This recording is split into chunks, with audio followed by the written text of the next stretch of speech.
My name's Nancy Tuk. I'm the Vice Principal of Ulluaq School here in Kangiqsualujjuaq. My name is Hilda Snowball, and I am the mayor of Kangiqsualujjuaq. My name is Pivallianiq. I am 19 years old, and I work as a local organizations agent, and I live here in Kangiqsualujjuaq. My name's Julia. I'm 19 years old, and I'm from Kangiqsualujjuaq. I work for the municipality as a recreation coordinator at the community center. I'm Nikita Ituk. I'm 23 years old. I'm a secretary at our school, and I live in Kangiqsualujjuaq. My name is Vinnie Barron. I'm a teacher. I'm also a counselor for the municipality. I'm also a Makivik representative for Kangiqsualujjuaq. Nuangobonga the tineke hasanga kansa jamyangabo. Yubunga 11 Kangiqsualujjuaq. Kangiqsualujjuaq. Kangiqsualujjuaq. Kangiqsualujjuaq. Kangiqsualujjuaq. Kangiqsualujjuaq. Kangiqsualujjuaq. I have an amazing story about this because our kids here in Kangiqsualujjuaq are geniuses. So I think it was about a year and a half ago, their grade 6 teacher in English couldn't say Kangiqsualujjuaq. I will keep saying it so you get to know how to say it. But one of the boys said, just say, can you swallow a truck? Like very fast, can you swallow a truck? So it's like Kangiqsualujjuaq. It almost sounds like, can you swallow a truck? So that's how they taught their teacher how to say Kangiqsualujjuaq, by saying, can you swallow a truck? Very fast. When outsiders come to the community, if they've traveled to other communities in Nunavik, they usually say it's the most beautiful town in Nunavik. That it's pretty awesome, that the people here are very welcoming. Oh, they always say it's welcoming. The people are welcoming, warm and kind, that we're a welcoming people. I usually hear that it's a very polite town. Everybody's so nice and welcoming. All the people are kind and friendly. They always say hi. They always shake hands. But I do agree with the awesomeness because it is awesome. The people usually say it's beautiful. The place is unique, and the mountains, the trees, it's spectacular. There's mountains everywhere, very tall mountains. I hope you see a nice community. It has its downs, but it's a very nice community. You see the mountains, you see the trees, you see the water, you see the people, you see the buildings, and hopefully it's a welcoming picture that you see when you come up north to Kangiqsualujjuaq. It's mainly positive things that they say, and I think it's because they stay here for a short period of time and they don't see the vandalisms, they don't see the violence, they don't see the alcohol and drug abuse. And like, we are friendly, but I think it's normal to be hiding those kind of feelings. But if you stay here for a longer time, for sure you're gonna see more of that, and it's not always fun. And I think it's like that everywhere. What I like the most about this community, I love my people. Everybody has an awesome gift that they contribute to the community. I love the landscape. I just love everything. It's small. Everybody knows each other and everybody communicates with each other, which makes it very easy to live and live peacefully. There's Arctic char, there's seals, there's mussels. You can get whatever you want on the land, and at the same time you have the benefits of modern technology. You can also go camping with the family. I absolutely love going outdoors, especially ice fishing. So I can say that that is my most favorite. I have a boyfriend who is very outdoorsy, so we go boating, we go fishing. From the job that I do, working together is very important, and that's what I like to do the most. Working together in anything, if it's work related, social related, or anything related, into working together. What I see is basically all the beauty. When I come in, I like to go down to the south as well, just to go on vacation, but I start missing the land. It's just the beauty of the land and what it has. There's less people, but there's more land, and you're able to travel whenever you want to, wherever you want to, and you could just look at the land and feel a lot better about your day because it's so beautiful, it's so free, and I think that's what our community is missing, to go out on the land more. Going out, being on the land is very clears your head, and it's the best thing to do, I think. It's sad that a lot of people don't have parkas, don't have Pivallianiq, don't have mitts, because you need money in order to get those beautiful things. And there's not a lot of people that can afford beautiful things. We're blessed, but some people are not. One of the things that make me proud to be Inuk is the language. I am most proud to be Inuk that I still have my language. I can still speak my mother tongue. Our language is very beautiful, I could say. It's very unique. We got special sounds in it. And that I can eat food off the land, not from the stores, but from the fresh caribou meat or fresh fish. We have a different language, a different way of living, and I find it very important to share our culture and our diversity. That's one of the things that I'm really proud of, in that I can make myself some parka, mitts, and those kind of stuff. When I say when I'm Inuk, is our culture and how we do things, the way we hunt, everything we hunt, all the parts, all the bones, we try to use. It's our resource. The most beautiful thing I like are the seal skins. Like they said, hunt seal, eat seal, wear seal. For me, it's parkas and kamiks for sure. For the parkas being very warm and we could survive in like -40 easily. They're all handmade, and for the kamiks they could have so many different styles. The most beautiful I could say is the sealskin ones. The culture, the sewing, the art that we have, very unique. And everybody, depending on their talent, can create some amazing jewelry, some amazing clothing. Like you said, the kamiks, the parkas, the mitts, they're all beautiful, and every one of them is unique depending on who is talented in what. They are a lot of work. I see them firsthand. I saw people making kamiks before, but it's really worth it. They're very warm and also very good looking. Camping, the language, all of that makes me proud to be who I am. Our culture is beautiful. Our identity is beautiful.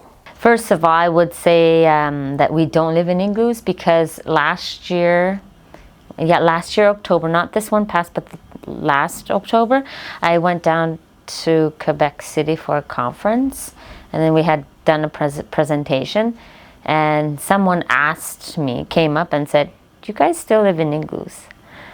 Was the question, and I said, "No, we don't." So the misconceptions is the Inuit people are very, very welcoming. They're just not in your face, welcome to this, because they're very shy individuals. Not all, but most are very shy. But once you get to know them, and then when you ask them, and then you just, they're the most welcoming people. And they're the most generous. There aren't polar bears and wolves in town. There's a lot of stereotypes towards the north, which are all not true. But what I like to tell them is, you got to come up to see for yourself, to see all the stuff that's happened here. It's not all bad stuff. It's mostly good stuff when you go to the right spots in town. There is always activities going around by the committees. The school is very positive here. A lot of recreation happens, especially sports. Come up and see for yourself. It's fun. A lot of people that comes here, they always enjoy the experience because we got a lot to offer. As Inuit, we are home where we are. From the internet world, there are people down south that are saying, why can't they just leave their home and live down south where it's cheaper? But then this is our home. We call it home for thousands of years, and it is where we connect to the land, and that is very important to our culture as well as our being. It is who we are, and that is where we refresh, well rested when we have connections to the land. Don't jump to conclusions right away. Don't judge before you know the real facts, because there are people that are trying hard for the betterment of the community, for the Inuit. For sure, there are some people that are not like that, but most people that I know, most people from this community want a good community. They are trying hard to get a good running community, and we're not lazy. We might not have a lot of things materially, but we are rich in spirit. The most things that are hard is the lack of activities for the children. It leads to many things such as vandalism, bullying. They like to stay out at night, late nights, and for the adults there is a lot of problems, we could say, due to many causes, a lot of causes from the past. There is many factors in this community or all over Nunavik that could cause these problems. There is problems in Nunavik, and it's not rare, we could say. Nowadays, it is very complicated in some ways, especially when it comes to social problems. And from the news or from the internet world, again, Inuit people are known to be drunks or drug addicts, those kind of stuff. When I see the lack of representation in social media, either television or on the internet, I'd rather that than misrepresentation. We have to educate ourselves what really happened. The source of these addictions or the source of social problems, we have to dig deeper into our hearts or into our child being, because all of these problems that we have today, that's the outcome of the past hurts. We need to start speaking about the past traumas and how these traumas from the past have really impacted the younger generations. We really need to work hard, especially on the mental health and social aspect of the community, and that is what we want to work on for our community to heal and for our community to move forward. That is one of the things that anybody in the world or in our community has to know, that the behaviors and actions that we have as Inuit, it is from the dog slaughters, the residential schools, and all those kind of stuff, relocations. It goes all the way back, and it is passed on to generation. It's sad, but we have to break these cycles and work towards healing our people. That is one of the biggest things that we need to do in our community. We need to start being more vocal about it and not be afraid, because it's really damaging some of our people. One of the things I dislike the most about the community is the vandalism in the buildings, the windows that are shattered, the rioting, breaking, the holes. I don't like that. It's not beautiful and it's not welcoming to see every day, either if you live here or either if you're visiting here. It's not nice. Alcohol and drugs are the biggest ones. People are starting to mix up their priorities. taking care of their children, drinking and doing drugs. It's all, children are the last priority now, and I wish that would change. Alcohol, the drugs, the smoking, and the fact that some people would, it's not just in the north, but all over. I know it's all over, but we have to start. People just want to sit back and say, do this for me, but we have to start doing it for ourselves. But I think what I dislike is that the people that feel like that they don't have power to bring change because of past events that have caused people to become kind of like frozen, I guess, like, and that they just exist. When you know them individually, they have a unique gift of what they could contribute to the community, but because of situations that maybe have happened in their lives that made them believe that they're not capable. And so that is one part that I really dislike, that people feel powerless, that they don't have that power to change. When they do, like when you get to know the people one-on-one, you discover this incredible individual, and each one of them has a different gift that they can contribute. The shame has been in control in us. For us to become a healthy community or become a healthy person, we need to talk about the shame that we experienced. That is one of the things that I would like also to take away. It's like controlling a human into having a bad behavior or having actions that are bad. When you have a lot of insecurities, you start to believe that you don't amount to anything. And so for me, that is really the one that I wish I could make disappear, because it just kind of like ripple effects. When a person is feeling like that, they find ways to try and feel alive again, either be alcohol, drugs, or whatever.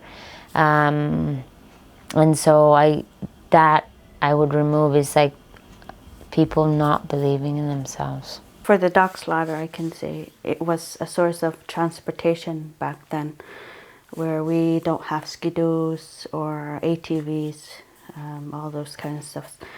So men, it was like their identity of being a man to own dogs.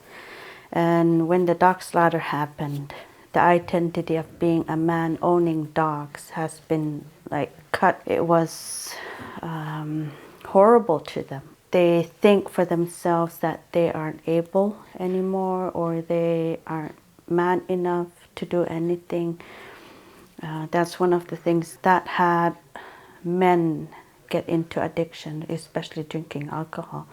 And that is why a lot of men in our community aren't rising up enough. I mean, we have few men that are trying very hard to work on this, but there aren't enough. For example, when we have Christmas celebrations or gatherings in the community, there are more women showing up than men. Knowing that a man has to be a head in the home, it was like a horror movie when the dogs were killed, and it's just horrible. What's being done is very little right now, but we are working on it. The community is trying to work on it. For sure, there's a lack of resources. Even if there were, like if we had even a high number of psychologists or psychiatrists, whatever, they need to be culturally relevant. And so if a person is going to pass through any traumatic event that they've had in their life, they'll have to express it in their language. A lot of people have trouble saying something due to thinking of what others might think. I think that's also a big problem. we should open up and not be afraid of saying what we need to say. And we really need to work on the men today, that they are still able, that they can be independent still, and they can do whatever they want to do. But we need to support men, especially when it comes to healing. That is why there's a lot of lateral violence.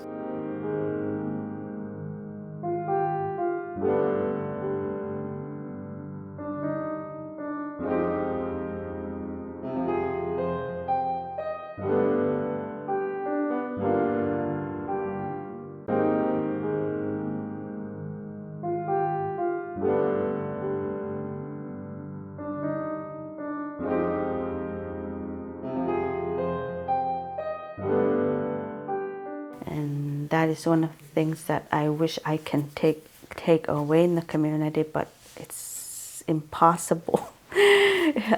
And I know it's like that everywhere. It's not just in Inuit communities, but also down south. There's a lot of lateral violence going on. Here within the community, we took it upon ourselves to get trained so that we may be able to assist in helping the people of Kangiqsualujjuaq to work through those kind of things so that they can get back up. So we're hoping that we'll be able to deliver that service so that we multiply, so that we don't need to depend on the outside to help each other anymore. I think what you're doing, like documentaries, I think that's a good way to start. Because we need to be exposed as Inuit people in our opinions, in our lifestyles, like as facts, as a documentary. I think that's a good way to start being exposed. It is harder to make a living right now, especially here, which causes a lot of poverty, which causes also to have, I could say, like temptations. Poverty basically causes everything. It's somebody crying for help. For some, I wish I could say, well, it's an artist who's like craving to create something beautiful, but most vandalism is somebody who is just not knowing how to express the frustration or the anger or the hurt that they're feeling.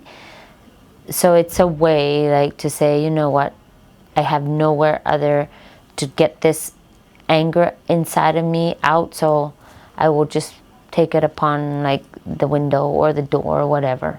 What I say in my mind, personally, I say, oh my God, how could they do this?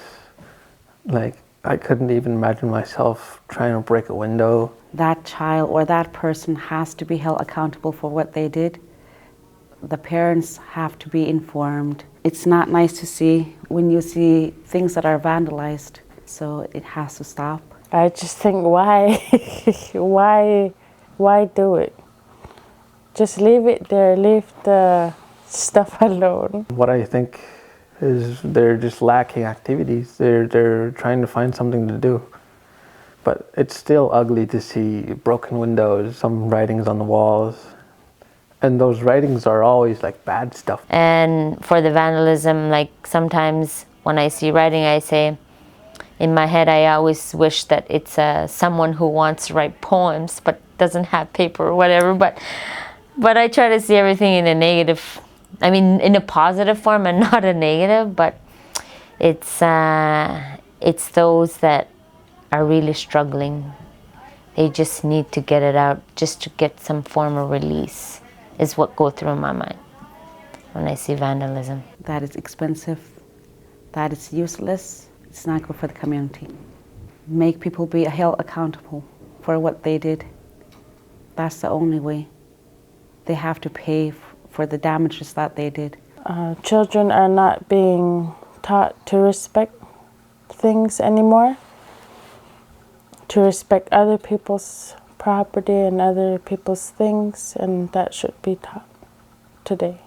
I think one of the many solutions would be to have kids that do vandalize to take responsibility for their actions, and also to start viewing them as role models.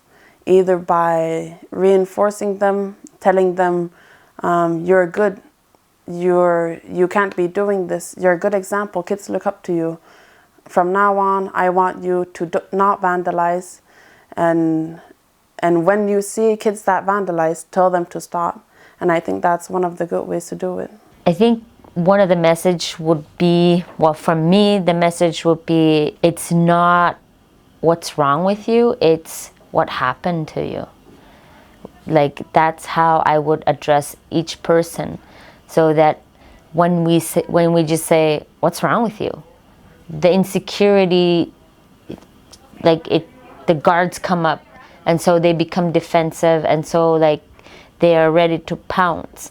But if maybe we approached it with, what happened to you? And maybe the message will be, you know what, somebody does want to hear, instead of accusing me of why I did this. So I think that, for me, that message would be, let's ask like that. What happened to you, instead of what's wrong with you? And that it's okay, that the trauma that they lived will not be as terrifying as the day that they had it when they start speaking. For the parents, I would say it's important for your child to have a role model, and not just anybody from the community. They have to have a role model in their homes, and that role model is you. It's the mother and the father. You have to be good examples for your child. You can't just show them unhealthy behaviors or unhealthy habits. You have to not just think about yourself and think about the person you created, your child. I think it's important to do that, because you can't just keep repeating these behaviors over and over again, family after family. It stops here. You're gonna stop vandalism from your homes. It's not up to the school, it's not up to the municipality, it's not up to the community. It's you. You create the community. I think if we're going to make a change, I think as members of this community, we're going to have to work together and do some positive promotions. Take the act of vandalism and then look at what the causes might be, and then find alternatives that people can do instead of destroying property or whatever. And it's vocalizing within the community, say, you know, if you're feeling this frustrated, these are the alternatives. Educating everyone what alternatives would be best instead of vandalism would be something that we would need to do as a community. No community is perfect, that's for sure, but communication with others, respecting other people's space, taking care of our children, raising them the right way would be the best thing. To make our children our first priority is the biggest thing that we're missing. We have a lot of hurts, we have a lot of pain, but we have to move forward. We can't just blame other people forever. We have to start moving forward in order to have a better community, in order to have a better life. So we have to stop blaming other people, and we have to start working on our own selves. You are responsible to your children, to your belongings, to anything in the community, because you are one of the citizens in the community. You are responsible, and you have to take that responsibility seriously. Anything in the community that needs to change, we have to start it, not coming from the outside. Kangiqsualujjuaq, Nunavik, Pivallianiq, inungillo nalligitsugit. Kangiqsualujjuaq atsuqusaqути hasungugaluarsuni amisunik kisiani nunalitsiapoyalu. You are beautiful, you are able, and thank you. We appreciate the work that you do. Whether it's in the family, in the community, or anywhere else, the appreciation goes up to you. Let's all be one, and let's be nice to each other. Kangiqsualujjuaq nalligijaqa, Kangiqsualujjuaq aliagijaqa, Kangiqsualujjuaq piuyuq.